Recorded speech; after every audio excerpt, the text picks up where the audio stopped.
Hello, and welcome to another episode of Soap Goes to the Oscars. This is number 154.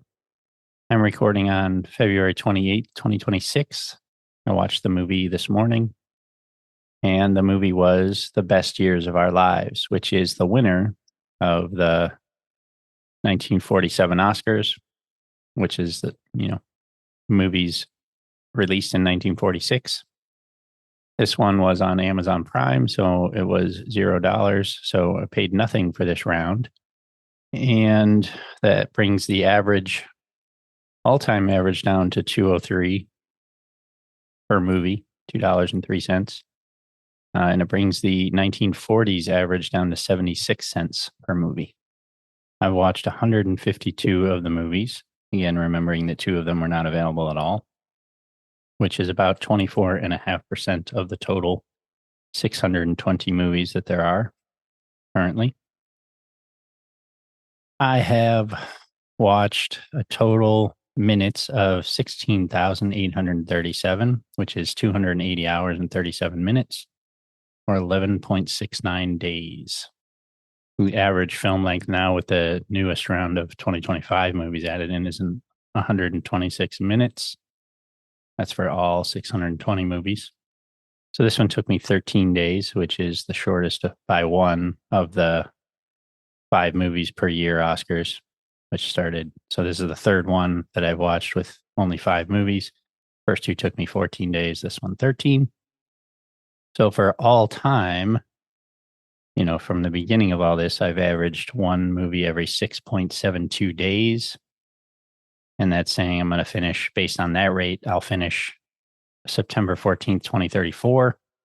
For 2026, I've watched an average of every 3.33 days.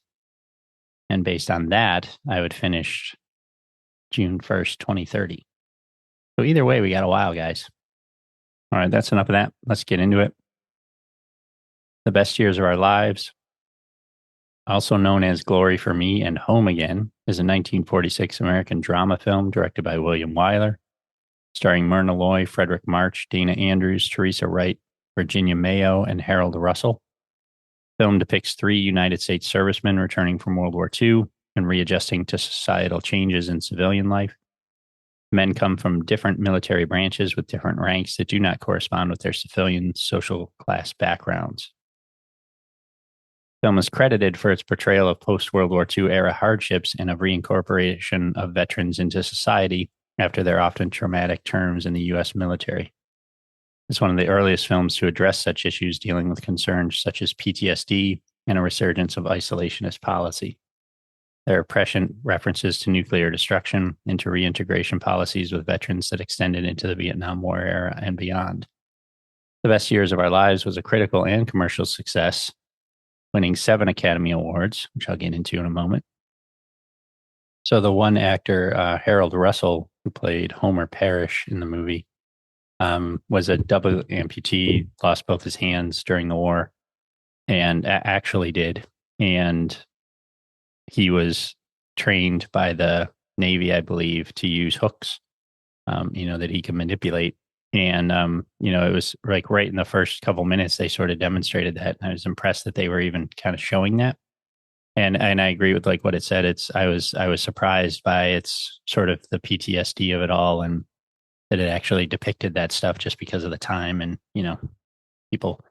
we always think that people tended to hide stuff back then, and they probably did, but it was interesting to see it in a movie. But anyway, Harold Russell won for the supporting actor.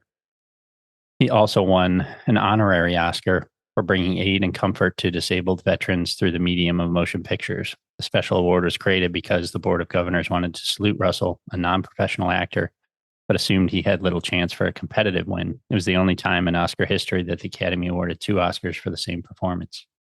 I had read that on IMDb, or I looked it up, I think, but I found it in here as well. So it was interesting. In 1989, The Best Years of Our Lives was one of the first 25 films selected by the Library of Congress for preservation in the National Film Registry.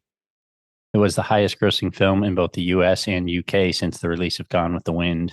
In 2004, it was named the 6th most attended film of all time in the UK with over 20 million tickets sold. Screenplay by Robert E. Sherwood. Produced by Samuel Goldwyn. Cinematography, Greg Toland. Edited by Daniel Mandel. Music by Hugo Friedhofer and Emil Newman. Production company, Samuel Goldwyn Productions. Distributed by RKO Radio Pictures.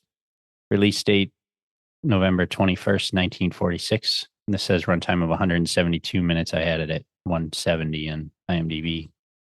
Let's see, the Academy Awards.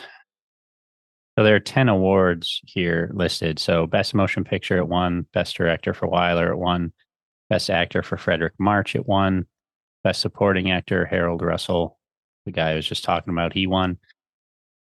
Robert Sherwood won for Best Screenplay, Daniel Mandel for Best Film Editing, Hugo Friedhofer for Best Scoring of a Dramatic or Comedy Picture.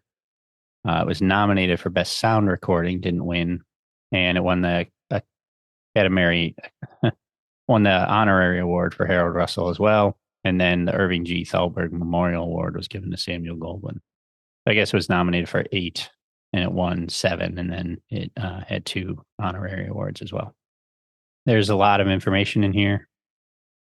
I'm not going to go through it all. Let's see if Bosley Crowther has anything to say. Oh, yeah.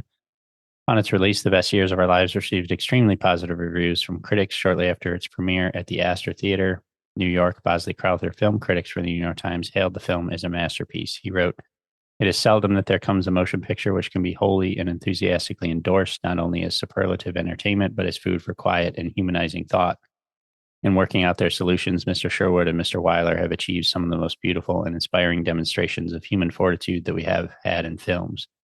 He also said the ensemble casting gave the best performance in his best film of the year this best film of the year from Hollywood. So the kind of, just to give a little bit of the story so that I can kind of explain my thoughts on it. Again, it's 3 returning World War II veterans. They meet on a flight back to their hometown of Boone City. The one guy, Fred Derry, had been a drugstore soda jerk before the war.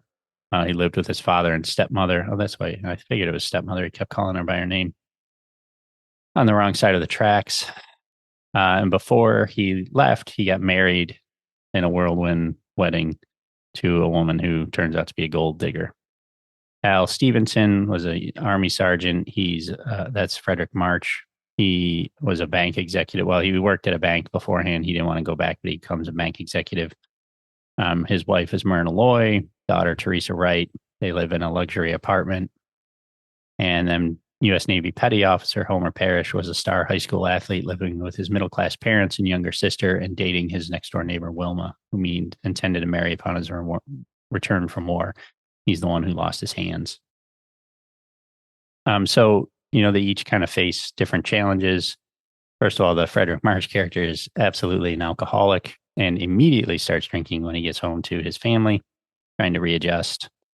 The first guy, Fred Derry, he, was the soda jerk and he doesn't want to go back to that.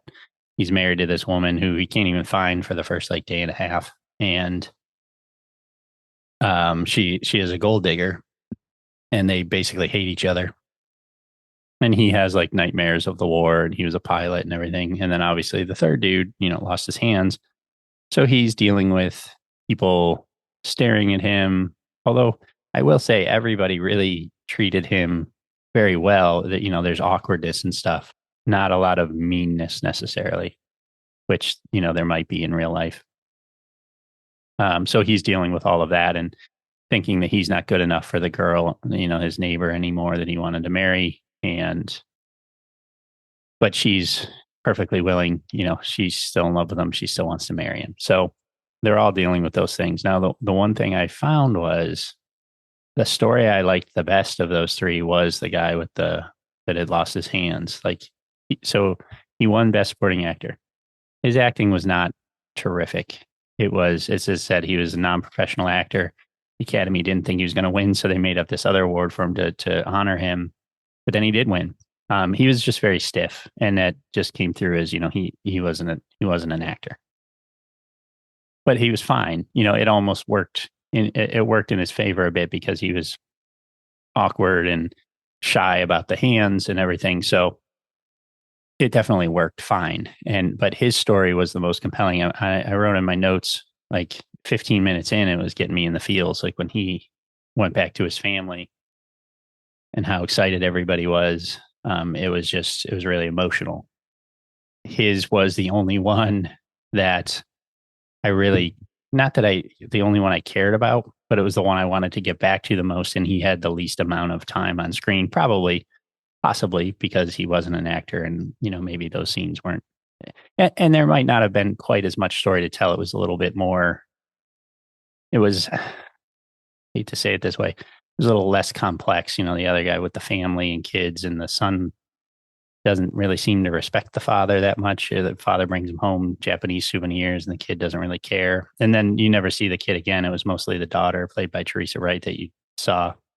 And she falls in love with the other guy that was a soda jerk, but he's married. So there was some intertwining of the stories. They keep meeting up with each other.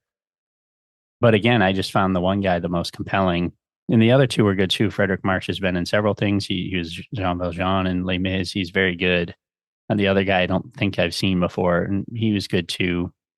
But the Frederick March character, I just didn't like his character. He was just, like I said, he was immediately drinking and stuff, and he was kind of an asshole, an elite asshole, and was trying to find his way back to that after having been in the army for however long he was in. So great performances all around, and the story was good. I applaud it for what it showed after the war at that time about how these soldiers felt. And the thing is, like, it all felt very real. Like, these felt like real stories that probably people came back to. And I don't know if the writer, was there, or he, just knew people that he talked to or whatever, but it was all done really well in that regard. All that said, I gave it 4 stars. I think, first of all, it was 170 minutes, man. And it's not that, like, again, it's easy for me to say, oh, they should have taken out this, they should have taken out that. I don't really know what they should take out, but it was super long. Probably could be a little shorter, but maybe it wouldn't be as good. Who knows? Next thing would be that I just liked The Razor's Edge a little more. I think for whatever, that I had no expectations from that one, and that one just really got me.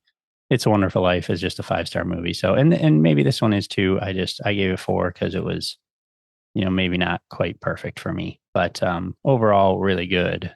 No, not really any major complaints for it. So that 4-star review brings the total average reviews to 3.2. For the 1940s is 3.4, and for 1946 it kept it at a 4. Pretty good year. Oh, in the end, again, The Yearling did not belong on this list at all. Not a horrible movie. It should not have been here. And Henry V, I feel like, was just I don't know, throwaway thing for some reason. Again, it's Shakespeare, so it looked good, but it's just Shakespeare. So whatever. But anyway, yeah, that's it for this one. I have a snubbed movie to watch for 1946, and then it will be on to the 1947 Best Picture nominees. See you next time.